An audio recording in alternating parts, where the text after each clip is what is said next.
Hello बेटा, let's start our next topic that is mechanism of breathing. कल हमने structure की बात की थी, रेस्पिरेटरी ट्रैक्ट की बात की थी।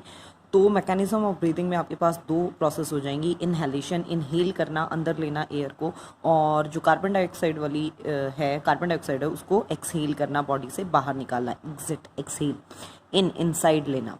व्हेन एयर इज ब्रीथ, जब एयर अंदर ली है तो डायफ्राम और जो मसल्स अटैच हैं रिब्स के साथ कॉन्ट्रैक्ट करेंगी वो, दस रिब्स मूव आउटवर्ड, और वो जो रिब्स की मूवमेंट होगी वो बाहर की साइड आएगी। डायफ्राम मूव्स डाउनवर्ड, जो डोम शेप डायफ्राम था वो आपके पास डाउनवर्ड डायरेक्शन में आ गया, फ्लैट हो गया, जिसके कारण क्या है आपके पास जो चेस्ट कैविटी है उसका साइज बढ़ गया, चेस्ट कैविटी के अंदर वॉल्यूम एनहांस हो गया और एयर प्रेशर जो है वो डिक्रीज कर गया, और इसी के कारण बाहर से क्या है एयर लंग्स के अंदर एंटर कर जाती है, और एल्वियोलाई जो सैक हैं वो एयर से फिल हो जाते हैं, और वो एयर जिसके अंदर ऑक्सीजन प्रेजेंट है, और यहाँ से एल्वियोलाई से वो एंटर करेगी ब्लड के अंदर, और कार्बन डाइऑक्साइड रिवर्स, जहाँ से ऑक्सीजन ने जो पाथ फॉलो किया उससे रिवर्स में आ जाएंगे, मतलब ब्लड से एल्वियोलर सैक में आ जाएंगे। एक्सहेलेशन की अगर हम बात करें तो when air is breath out the diaphragm, जब बाहर जा रही है तो डायफ्राम और मसल्स जो रिब्स के साथ अटैच हैं वो रिलैक्स हो जाएंगी, दस रिब्स मूव इनवर्ड, जो पोजीशन पहले ये थी अब वो वापस से अपनी ओरिजिनल इनवर्ड आ गई, डायफ्राम जो फ्लैट हो गया था वो वापस से डोम शेप में कन्वर्ट हो गया है, जिसके कारण क्या हुआ, कॉन्ट्रैक्शन हुआ, वॉल्यूम जो थी वो रिड्यूस हुई, और CO2 जो लंग्स के अंदर फिल थी वो नॉस्ट्रल्स मतलब उसी रेस्पिरेटरी ट्रैक्ट से बाहर निकल गई। डायग्रामेटिकली बता रखा है आपके पास कि मूवमेंट आउटवर्ड हुई, डायफ्राम जो है वो नीचे की साइड मूवमेंट हुई, एक्सहेलेशन के टाइम पे वो वापस से डोम शेप में आया, इनवर्ड मूवमेंट हो गई रिब्स की और एयर बाहर निकल गई। मैकेनिज्म ऑफ ब्रीदिंग की जब हम बात कर रहे हैं तो गैसियस एक्सचेंज, उस मैकेनिज्म के दौरान क्या हो रहा है, गैसियस एक्सचेंज हो रहा है आपके पास टिश्यू और ब्लड के बीच में। आपने जो एक्सटर्नल और इंटरनल रेस्पिरेशन नोटबुक के क्लासरूम में पढ़ा था, नोटबुक में मेंशन भी किया था। The exchange of gases is done by blood, वो एक्सचेंज ऑफ गैसेस क्या है आपके पास ब्लड के थ्रू हो रहा है।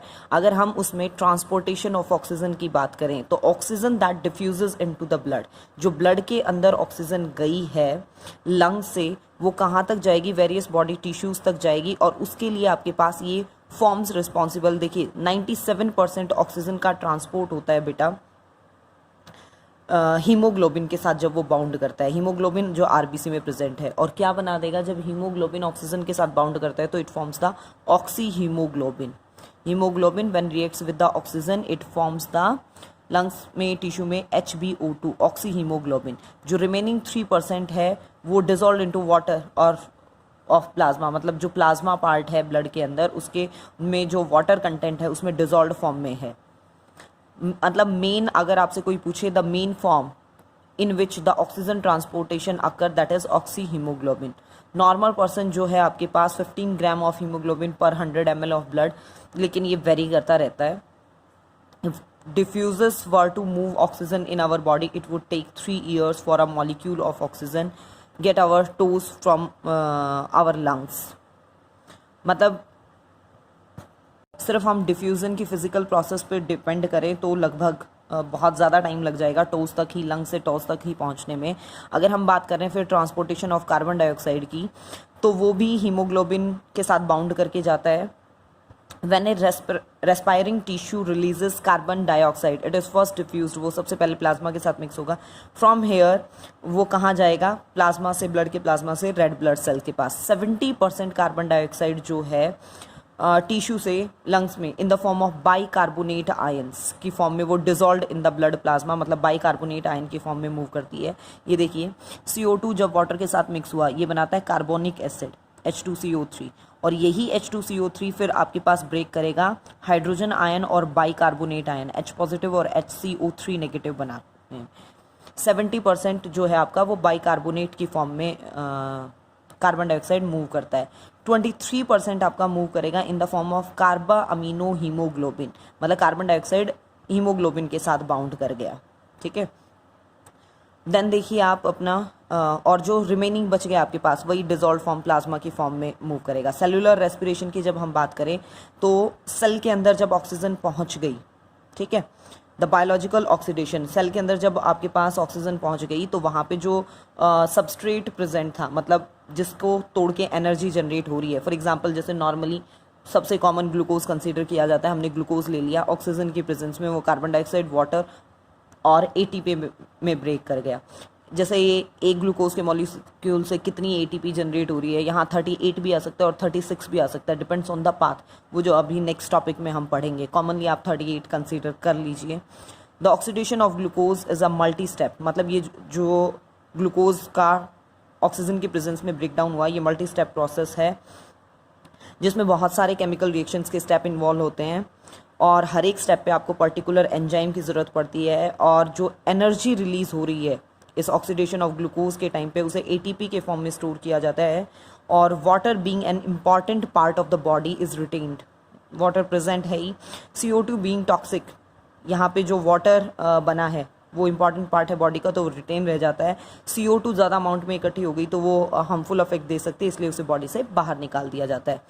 जो हम एक्सचेंज की बात कर रहे हैं ऑक्सीजन और कार्बन डाइऑक्साइड के बीच में, ब्लड और ब्लड टिश्यू, जब वो ब्लड से ब्लड टिश्यू के अंदर आ रहा है तो इंटरनल रेस्पिरेशन ये आप कर चुके हैं। The oxygen from the blood diffuses into the body tissue, और CO2 क्या है, टिश्यू से ब्लड के अंदर चला जाता है बिकॉज ऑफ हायर, वो डिफ्यूजन हो रहा है नॉर्मली। देखिए कम एरिया में अगर आप बात करें तो डिफ्यूजन फिजिकल प्रोसेस काम कर जाती हैं, लंबा जब डिस्टेंस हो जाए उनके बीच में तो वो चीज़ इतनी ज़्यादा एप्लीकेबल नहीं रहती।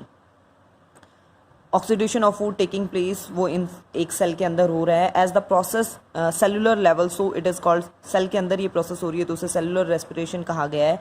और इसके 3 स्टेप यहाँ कंसिडर किए गए हैं, first glycolysis, Krebs cycle and then electron transport system. ये चार्ट आप एक बार कर भी चुके हैं, फिर भी देख लीजिए। कार्बोहाइड्रेट, ठीक है, वो ग्लूकोज में कन्वर्ट हुआ डाइजेशन के थ्रू। ग्लूकोज से कॉमन पाथ, चाहे आप एरोबिक की बात करो एनारोबिक की बात करो, कॉमन पाथ होता है ग्लाइकोलिसिस, और ग्लाइकोलिसिस के थ्रू एक ग्लूकोज 2 पायरुविक एसिड में कन्वर्ट होता है। अगर एनारोबिक पाथ आप फॉलो कर रहे हो तो वो बन गया ethyl alcohol plus carbon dioxide और 2 ATP के मॉलिक्यूल। अगर एरोबिक पाथ फॉलो कर रहे हो तो वो बन गया है आपके पास एरोबिक रेस्पिरेशन में क्रैब साइकिल में जाएगा, फिर ATS में जाएगा और फाइनली कार्बन डाइऑक्साइड, वाटर और 38 ATP वो जनरेट करता हुआ चल रहा है। अगर हम फर्स्ट स्टेप की बात करें जो कॉमन है एरोबिक और एनारोबिक की, तो वो है आपके पास ग्लाइकोलिसिस। ग्लाइकोलिसिस को EMP भी बोल देते हैं, एम्बेडर मेयरहॉफ पैरानस पाथवे, ठीक है, EMP पाथवे भी नाम दिया जाता है। ये साइंटिस्ट की नेम है जिन्होंने इसे फाइंड आउट किया था। अगर साइट की बात करें कि ये प्रोसेस हो कहाँ रही है, एरोबिक एनारोबिक बोथ में कॉमन है, साइटोप्लाज्म में ही हो रही है। और इस साइकिल में ग्लूकोज जो है वो कन्वर्ट किया जाता है पायरुविक एसिड में, और इसमें 9 स्टेप टू 10 स्टेप ये मतलब प्रोसेस कंसीडर किया जाता है, और हर स्टेप पे जो है स्पेसिफिक एंजाइम्स की रिक्वायरमेंट होती है। ऑक्सीजन इज नॉट रिक्वायर्ड, ये एनारोबिक स्टेप होता है बोथ एरोबिक और एनारोबिक रेस्पिरेशन के टाइम पे, और यहाँ पे CO2 प्रोड्यूस नहीं हो रहा है इस स्टेप के ऊपर। अगर सेकेंडली हम बात करें क्रैब साइकिल, वैसे तो सेकेंड स्टेप होता है ऑक्सीडेशन ऑफ पायरुविक एसिड, ठीक है, यहाँ आपके शॉर्ट में दिखा रखा है सेकंड स्टेप क्रैब साइकिल, जो माइटोकॉन्ड्रिया में हो रहा है, एरोबिक रेस्पिरेशन का स्टेप है। सर हेंस क्रैब ने इसे फाइंड आउट किया था, इसलिए इसे क्रैब साइकिल भी नाम दिया जाता है। एक और नाम है इसका TCA, try carboxylic acid cycle और सिट्रिक एसिड साइकिल, बीच में जो प्रोडक्ट बन रहा है उसके बेसिस पे। इसमें क्या होगा आपके पास, पायरुविक एसिड को फैटी एसिड्स, फैट और amino acid into CO2 and water bye oxidation, मतलब इन सारे प्रोडक्ट्स में कन्वर्ट किया जाता है।